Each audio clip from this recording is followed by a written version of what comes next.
المضطر إذا دعاه ويكشف السوء ويجعلكم خلفاء خمسة نطفي بها حر الوباء حاتم المصطفى والمرتضى وابناهما والفاطمة. وننزل من القرآن ما هو شفاء ورحمة للمؤمنين ولا يزيد الظالمين الرجيم. بسم الله الرحمن الرحيم. الحمد لله والصلاة والسلام على أهلها واللعنة الدائمة الباقية الجارية على أهلها. أما بعد فقد دعا دوا اور شفا چینل کے ناظرین اور مومنین کی خدمت میں ہم آج ایک انتہائی گراں قدر تحفہ بالکل الگ قسم کا لے کے حاضر ہوئے ہیں. گزارش ہے کہ چینل سے وابستہ رہیں اور جو ضروری چیزیں ہیں چینل سے متعلق سبسکرائب کرنا، آئیکن دبانا اور شیئر کرنا تاکہ یہ فیض چلتا رہے، رکنے نہ پائے. یہ کرتے رہیں آپ تو دنیا ہم پہلے عرض کر چکے ہیں پریشانیوں سے بھری ہوئی ہے، پٹی ہوئی ہے، لیکن ایک پریشانی بہت انتہائی خطرناک اور دشوار کن ہے. وہ خارجی پریشانی، اس کو کہیے باہری پریشانی. اور وہ باہری پریشانی اور خارجی پریشانی کتنی بڑی ہے اس کو یوں سمجھیے کہ ہمارے اور آپ کے امام زمان علیہ السلام کے ظہور سے متعلق جہاں بھی پیش گوئی آئی ہے وہاں یہ جملہ آیا ہے کہ وَيَمْلَأُ الْأَرْضَ قِسْطًا وَعَدْلًا كَمَا مُلِئَتْ ظُلْمًا وَجَوْرًا، کہ جب آپ ظہور فرما لیں گے تو زمین کو عدل و انصاف سے بھریں گے جیسے وہ ظلم و جور سے بھری ہوگی. یعنی یہ معاشرے کا، سماج کا، کلچر کا یہ عالم ہوگا کہ ظلم اور جور چاروں طرف ہو رہا ہوگا. تو کیا اس کا مطلب یہ ہے کہ جب تک ظہور نہیں ہوتا تو جو مظلوم ہیں وہ پستے رہیں، کچلے جاتے رہیں، ان کا استحصال و استحصال ہوتا رہے، ان کے لیے کوئی جائے پناہ نہ ملے، انہیں کوئی راہ حل نہ ملے؟ تو ایسا نہیں ہے. اسلام کا دستور اتنا کمزور نہیں ہے بلکہ دستور اسلام بہت مضبوط ہے، لیکن شرط یہ ہے کہ اس سے وابستہ رہا جائے. تو ایسے ہی مظلوموں کے لیے کہ جو اپنی شرافت کی وجہ سے، اپنے اخلاقیات کی، اپنی دیگر مجبوریوں کی وجہ سے کسی نہ کسی ظالم کے چنگل میں پھنسے ہوتے ہیں اور ان کا استحصال کیا جاتا ہے، انہیں پریشان کیا جاتا ہے، انہیں ستایا جاتا ہے، اور ظالم ستانے کے بعد میں سینہ چوڑا کیے وہ دندناتے پھرتے ہیں کہ ہمارا کون کیا بگاڑنے والا ہے.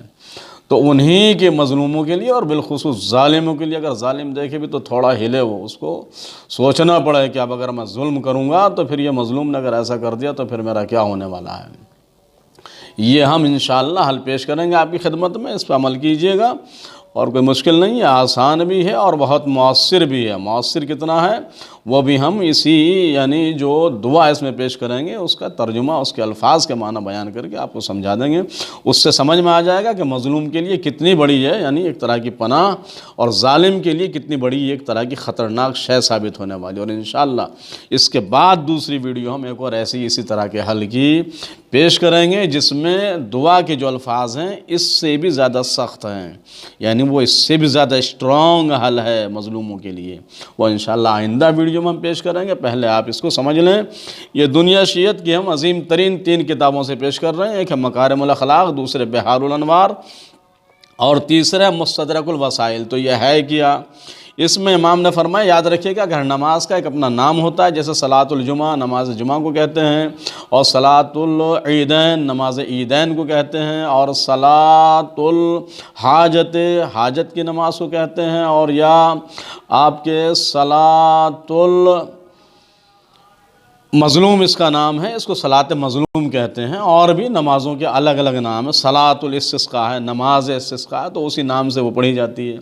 تو اب اس کا نام جب صلاۃ المظلوم ہے، یہ نماز ہی مظلوم کی ہے، تو اس کو پڑھیں گے کس نیت سے؟ نماز پڑھتا ہوں نماز مظلوم، یا نماز مظلوم پڑھتا ہوں 2 رکعت قربتاً اللہ. اب اس کو آپ اس کتاب ہی کی عبارت سے سمجھ لیں. تو صلی رکعتین بما شئت من القرآن، 2 رکعت نماز پڑھو تم بما شئت من القرآن، قرآن کے جس بھی سورہ سے چاہو. کوئی معین سورہ نہیں کہ فلاں سورہ ہی پڑھنا پہلی رکعت میں یا دوسری رکعت میں، نہیں، بلکہ چاہے جس سورہ سے جو سورہ بھی تمہیں یاد ہے. تو صلی رکعتین، 2 رکعت نماز پڑھو.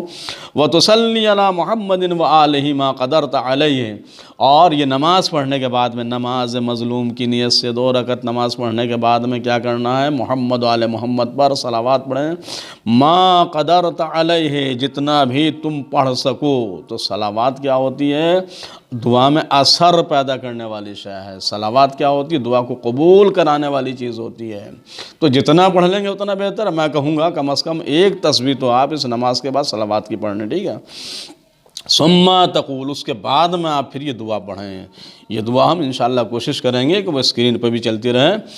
اللہم انا لکا یوما تنتقم فیہ للمظلوم من الظالم لیکن حلعی و جزعی لا یبلغان بی الصبر علی اناتکا و حلمکا وقد علمت ان فلانن، تو یہاں فلانن جو آیا ہے، یا فلانن نہیں کہنا، یا اپنے ظالم کا نام لینا، اینی مین کوئی بھی ہو جس نے آپ کو ظلم کیا، جس نے آپ کو ستایا ہے، جو آپ کو ستا رہا ہے، جو آپ کو اذیت دے رہا ہے، وہ کوئی بھی ہو۔ شرط یہ ہے کہ آپ مظلوم ہو، وہ ظالم ہو، اس کا الٹا نہ ہو کہیں کہ آپ جو ہے وہ ظالم ہو خود وہ مظلوم ہو، تو اس کا اثر نہیں ہوگا کچھ، ٹھیک ہے؟ تو نام لیں یہاں ظالم کا، اور اس کے بعد میں کنٹینیو کریں دعا کو، فلانن کے بعد میں ظالمانی، نام لے کے بعد ظالمانی وَاعْتَدَى عَلَيَّ بِقُوَّتِهِ وَاعْتَدَى عَلَيَّ بِقُوَّتِهِ عَلَى ضَعْفِي فَاسْأَلُكَ يَا رَبَّ الْعِزَّةِ وَقَاسِمَ الْجَبَابِرَةِ وَنَاصِرَ الْمَظْلُومِينَ ان تُرِيَهُ قُدْرَتَكَ اقسمت علیک یا رب العزت الساعة۔ یہ دعا یہاں تک پڑھنی ہے آپ، ٹھیک ہے؟ یہ دعا مکمل ہو گئی۔ اب اس کے لفظوں کا ترجمہ آپ سن لیجئے تاکہ آپ کو محسوس ہو، یا جو ظالم اسے پتہ چلے کہ اس دعا میں کتنے سخت الفاظ معصوم نے جو ہے وہ یہاں استعمال کرائے ہیں مظلوم سے۔ فرماتے ہیں کیا؟ اس دعا کا مطلب یہ ہے، اس کا ترجمہ ہم پیش کر رہے ہیں، صرف ترجمہ پیش کر دیتے ہیں۔ خدایا بے شک تیرا ایک دن معین ہے کہ جس میں تو ہر ظالم سے مظلوم کے لیے انتقام لے گا، آخرت میں سزا دے گا نا، وہ ایک معین دن ہے، یعنی قیامت میں۔ لیکن میری بے قراری جو ہے اس وقت، میری جو حالت ہے، میری جو پریشانی، میری جو اذیت ہے، کئی مرتبہ جو زندگی بہت دشوار ہو جاتی ہے، پانی سر سے گزر جاتا ہے، برداشت سے باہر ہو جاتا ہے۔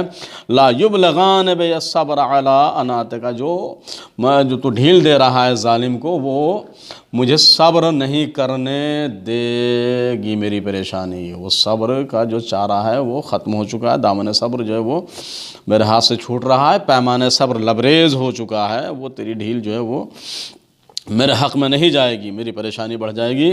اور تو اچھی طرح جانتا ہے کہ فلاں شخص نے، یعنی اس کا نام لیں، اس نے مجھ پر ظلم کیا، وہ میرا ظالم ہے، اور اپنی قوت اور طاقت کے، اپنے زور کی وجہ سے اس نے، وہ کئی طرح کے زور ہوتے ہیں، کبھی جتھے کا ہوتا ہے، کبھی جو ہے وہ گروپ کا زور ہوتا ہے، کبھی ویسا زور ہوتا ہے، اپنے گروپ کے ذریعے جو اس نے، کسی بھی زور کے ذریعے اس نے کیا کیا ہے، مجھے کمزور مانتے ہوئے مجھ پر اپنی جو ہے وہ یعنی سرکشی کی ہے، حد سے تجاوز کیا، مجھ پر ظلم کیا ہے۔ تو میں تجھ سے سوال کرتا ہوں، اے عزت والے پروردگار، اے غلبے والے، اے قدرت والے معبود، اور جابروں کی، سرکشوں کی، ظالموں کی ناک رگڑ دینے والے، ان کی گردنوں کو جھکا دینے والے، اور اے مظلوموں کی نصرت کرنے والے، تو اسے اپنی قدرت و طاقت دکھا۔ اللہ اکبر، اس نے تو مجھے اپنی طاقت دکھا دی، تو اسے اپنی طاقت دکھا، اس سے میرا یعنی انتقام لے، ابھی لے دنیا میں۔